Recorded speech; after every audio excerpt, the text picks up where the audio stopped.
Salam, salam, outsider, le débrief commence maintenant. Liverpool a gagné aujourd'hui 2-1 face à Chelsea. Franchement, entre vous et moi, il y a énormément de choses à dire dans ce match-là. Cependant, avant de parler de Liverpool et de Chelsea, j'ai d'abord envie de parler de Manchester City. Parce que qu'on le veuille ou non, en tant que fan d'Arsenal, je suis concerné. Je dis bien je suis concerné. Jusqu'à aujourd'hui, je suis concerné. Hier n'était pas une belle journée. Aujourd'hui, encore une fois, n'est pas une belle journée. C'est-à-dire qu'on continue dans une spirale négative qu'on ne comprend pas, que l'on soit impliqué ou que l'on ne soit pas impliqué. Hier, Saliba a pris un carton rouge, mais moi, j'ai failli devenir fou aujourd'hui. Liverpool-Chelsea, mais dès les premières minutes, le boy Tosin, il ne doit pas prendre un carton rouge. Vous allez me dire quoi? Vous allez me dire quoi? Que hier, Ben White était trop loin de Saliba et donc du coup, il était le dernier défenseur, machin, et que là, c'était différent parce que Colwill était à côté de Tosin et que Jota... Faut pas nous fatiguer. Franchement, je ne comprends pas. Il y a deux poids, deux mesures de temps en temps dans ce championnat-là. On n'est pas là pour se plaindre de l'arbitrage, on est là pour poser des questions par rapport à l'arbitrage. Donc du coup, avant de parler de Liverpool et de Chelsea, parce qu'il s'est passé pas mal de choses, j'ai envie de parler de Manchester City.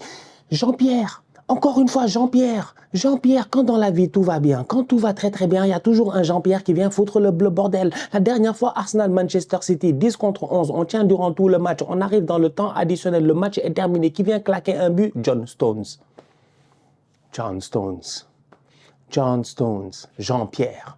Aujourd'hui, Wolverhampton joue face à Manchester City. Le match n'est pas facile, nous tous on le sait. Manchester City qui joue face à Wolverhampton, on sait que Wolverhampton a tendance à se transcender quand il joue face à City. D'autant plus que les Wolves sont dos au mur en ce début de championnat. Ils sont derniers, avant-derniers, je ne sais pas. Ils sont dans le bottom du classement. Ils ne se gèrent pas. Donc ils doivent faire un résultat face à City. Ils arrivent, ils commencent bien le match. Ils commencent très bien le match. Super passe décisive de Nelson Semedo. Nelson Semedo qui fait les Kevin De Bruyne. Kevin De Bruyne n'étant pas là au niveau de City, c'était Semedo. Le De Bruyne. Franchement, la passe, elle est magnifique. Il n'y a rien à dire. J'étais même surpris. J'ai dit Semedo, c'est ce Semedo-là qui donne un super ballon. Ouverture du score de Larsen.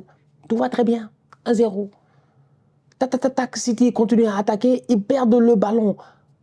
Passe en profondeur extraordinaire. Pour qui, encore une fois? Pour Semedo qui part en 1 contre 1. Malheureusement, il ne se gère pas. Il ne réussit pas à marquer. Tu as une équipe de Wolverhampton qui, en première mi-temps, franchement, se crée des occasions et tu te dis, ouais, il y a moyen que cette équipe-là prenne l'avantage 2-0. Mais c'est impossible de jouer face à ce chauve de Pep Guardiola. Domination de Manchester City. Même si le ballon ne rentre pas, le ballon va rentrer. D'ailleurs, à ce titre, Wolverhampton a marqué dans les secondes qui ont suivi. Je pense Bernardo Silva a failli égaliser. Il a fallu que José Sa fasse un arrêt extraordinaire pour ceux qui ont vu le match. City, ils sont fatigants. Ils sont injouables, franchement. Ils sont là sur les côtés. C'est les Savigno qui sont là te fatiguer. Ça frappe de partout. Donc, Manchester City continue à pousser. Ils poussent, ils égalisent. C'est normal. Mais ils vont chercher cette victoire-là, ces 3 points-là, qui peut-être vont changer énormément de choses dans le classement à un moment donné, à la fin de la saison, grâce à Jean-Pierre à la 95e minute. Je vous rappelle qu'il y avait 90 plus 5 de temps additionnel. Ils sont fatigants. Wolverhampton a le droit de se plaindre. Effectivement, Bernardo Silva est devant le gardien. C'est une demi-seconde en fait. Il vient devant José Sa. José Sa le pousse. John Stones fait la tête. Oui, Bernardo Silva, il est petit comme 3 pommes. Tu veux quoi? Mais Bernardo Silva, même quand il est debout, il ne peut pas gêner le gardien. Mais quand même, il fait le geste au début. Donc, il y a de quoi discuter et tout. Mais que veux-tu? C'est des nouvelles techniques. Nous, on fait ça constamment chaque week-end avec Ben Blanc. Vous-même, vous savez, Benjamin Blanc, chaque week-end, il fait ça ici. On est là, on vient à côté du gardien, on le gêne un tout petit peu. Donc, voilà, ça fait mal, mais c'est pour dire que c'est ça. C'est eux les champions. C'est eux qui veulent faire quintupler. C'est eux qui ont gagné le championnat 4 fois d'affilée, qui sont peut-être sur le point de le gagner 5 fois d'affilée et qui ont gagné dans un match où, normalement, ils devaient faire match nul. Avec un peu de chance, ils font match nul, quoi. Avec un peu de chance pour tout le monde, ils font match nul. Mais non, c'est Manchester City. Ils vont aller chercher la victoire. Donc, victoire 2-1 de Manchester City. Je suis dégoûté, franchement. J'ai pas envie de beaucoup trop parler. Liverpool, de son côté, ils ont gagné 2-1, eux aussi, face à Chelsea. Vous avez vu le match, but de Nicolas Jackson. Franchement, un très beau but. Pour une équipe de Liverpool qui n'encaisse pas beaucoup de buts, j'ai bien aimé ce but de Nicolas Jackson-là. Cette course entre les défenseurs, la finition, plein de sang-froid. Là encore, ça montre à quel point Chelsea est une équipe qui, offensivement parlant, ils sont capables d'amener énormément de choses. Ça, on le voit. Mais on le voit, tu regardes le match calmement. Avant de parler de Liverpool, de Arne Slot, parce que lui, c'est un bandit. Il joue le titre. Dès la première journée, on l'a dit, vous étiez là en train de faire semblant avec nous. Nous, on le sait. On sait que Liverpool joue le titre. Peut-être qu'il n'y a que eux et nous, si on se gère pour tenir City, sinon c'est mort.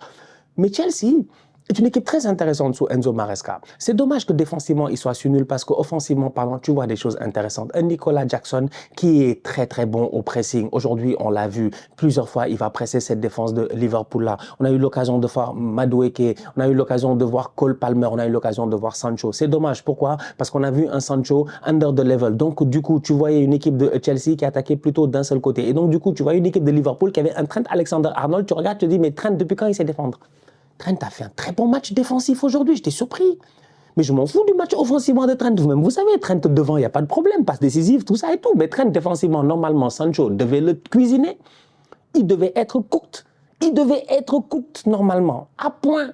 Mais jamais c'est arrivé parce que Trent a été vraiment solide aujourd'hui. Il a été, son positionnement toujours on point. Il n'y a absolument rien à dire. Il a été au top. Donc du coup, tu as une équipe de Chelsea qui presse bien, mais qui, offensivement parlant, quand ils ont le ballon, malheureusement, de temps en temps, tu sens que le danger ne peut venir que du milieu de terrain directement vers l'attaquant.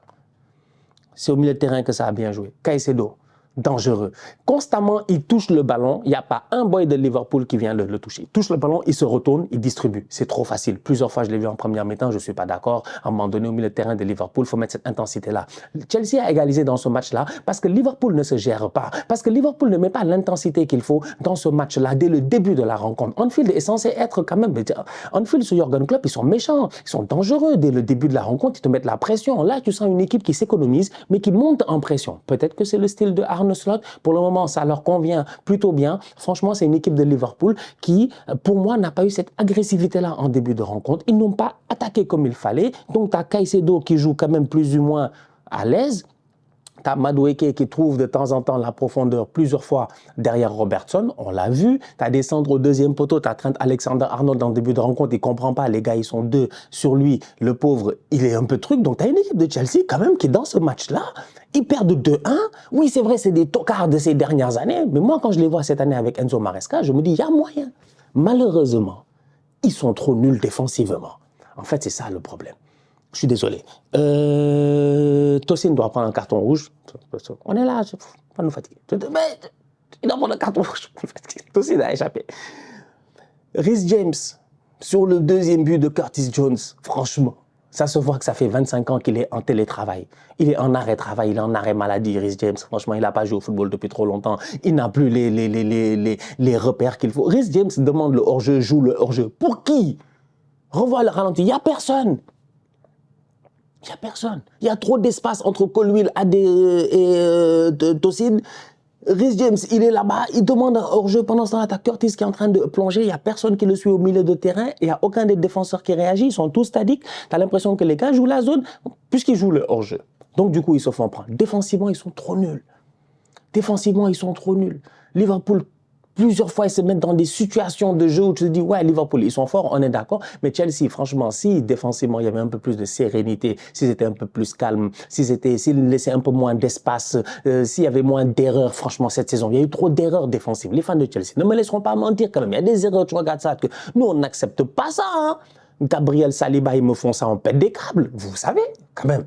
Vous savez. Vous connaissez l'exigence. Donc, du coup, il y a quand même un travail à faire au niveau de Chelsea. Mais sinon, dans le jeu, franchement, moi, j'ai trouvé des choses intéressantes. Maintenant, ils sont tombés face à une équipe beaucoup plus forte que eux. Ça, il n'y a absolument rien à dire. L'Armada, elle est là. Luis Diaz, il revient de trêve internationale. Il ne peut pas débuter ce match-là. Il rentre pendant 25 minutes. Il fout le feu. Comment il s'appelle? Darwin Nunez, il est sur le terrain. Il est fatigant. Mohamed Salah, mais top performance de sa part. Sur le côté, super dangereux. S'il ne colle pas à la ligne maintenant, Mohamed Salah, qu'est-ce qu'il fait? Il vient s'intercaler dans le jeu. Il vient combiner avec les gars. Il fait le numéro 10. Il fait le Harry Kane. Il fait le Kevin De Bruyne. Il fait le gars qui décroche. Il fait le gars qui donne des ballons en profondeur. On l'a vu aujourd'hui plusieurs fois, franchement, des bons ballons, des transversales et tout. Moi, j'ai vu un Mohamed Salah super impliqué dans le jeu. Ça, c'est un nouveau Mohamed Salah sur Arne Slot quand même. Qu'on le veuille ou non, il y a des changements par rapport à Jürgen Klopp. Tu vois, tu regardes le boy Gravenberg devant la défense, il fait son travail. Maintenant, c'est dans l'agressivité, comme je disais. Le boy Caicedo, plusieurs fois, il se retourne trop facilement. Il trouve des espaces trop facilement. Donc, je m'attends un tout petit peu à ce pressing-là. Il faut ramener cette intensité à la Jürgen Klopp. Mais sinon, top performance de leur part, les Reds, ils ont été bons. C'est pas leur meilleur match, mais ils sont allés gagner le match. C'est ça qui est important. En fait, la réalité, elle est là, c'est la première ligue. City n'a pas joué leur meilleur match de la saison face à Wolverhampton, mais ils ont gagné le match. Liverpool ne joue pas son meilleur match face à Chelsea, mais il gagne le match.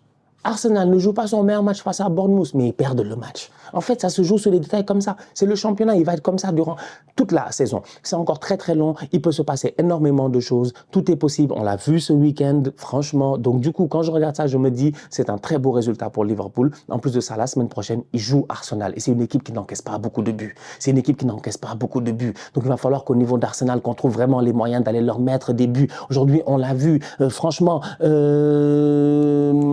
comment il s'appelle? C'est fatigant, Konaté. Physiquement, c'est un monstre. Fatigant. Franchement, très fatigant. Van Dijk, j'en parle même pas.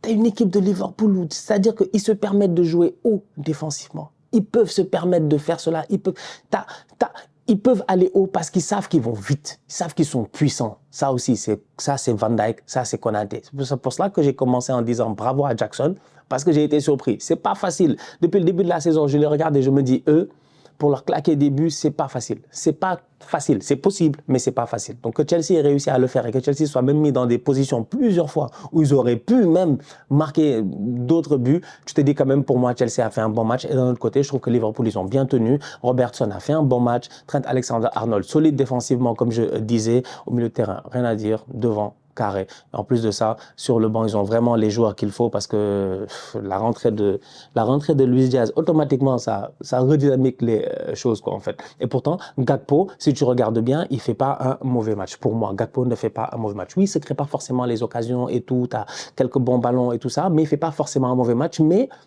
le banc de touche. Il a les options. C'est cool. C'est vraiment cool. Tu sais que tu as un problème. Alors que nous, on a... Tout ce que je dis, c'est parce que je pense à mon club. J'ai pas d'option.